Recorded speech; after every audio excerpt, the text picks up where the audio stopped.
ಮಂಗಳೂರು ಹೊರವಲಯದ ನೀರು ಮಾರ್ಗದ ಮಾನೂರು ಶ್ರೀ ಅನಂತ ಪದ್ಮನಾಭ ದೇವಾಲಯದ ಈ ನವಿಲು ನಿರಂತರ ಸುದ್ದಿಯಲ್ಲಿರುತ್ತದೆ. ಸುಬ್ರಹ್ಮಣ್ಯ ದೇವರ ದರ್ಶನಕ್ಕೆ ಬರುವ ಭಕ್ತರಿಗೆ ಪ್ರತಿನಿತ್ಯ ನವಿಲಿನ ದರ್ಶನ ಸಿಕ್ಕೇ ಸಿಗುತ್ತದೆ.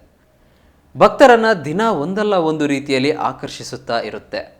ಸದಾ ಅರ್ಚಕರ ಮನೆಯ ಮೇಲ್ಛಾವಣಿಯಲ್ಲಿರುವ ಈ ಮಯೂರಿ ಪೂಜೆ ಸಂದರ್ಭ ಇಳಿದು ಬಂದು ದೇವಳದಲ್ಲಿ ಸುತ್ತು ಬರುತ್ತಿದೆ. ಪೂಜೆ ಆಗುವ ವೇಳೆ ದೇವಾಲಯದ ಸನಿಹ ಬಂದು ಕುಳಿತುಕೊಳ್ಳುತ್ತದೆ. ಒಮ್ಮೊಮ್ಮೆ ದೇವಸ್ಥಾನದ ಒಳಗೂ ಬರುವುದುಂಟು. ಸಂಜೆಯಾದಾಗ ದೇವಸ್ಥಾನದ ಅರ್ಚಕರ ಮನೆ ಬಳಿ ಹೋಗುವ ಮಯೂರಿ ನವಿಲು ಈ ದೇವಸ್ಥಾನಕ್ಕೆ ಬರುವ ಭಕ್ತರಿಗೆ ಆಕರ್ಷಣೆಯ ಕೇಂದ್ರಬಿಂದು.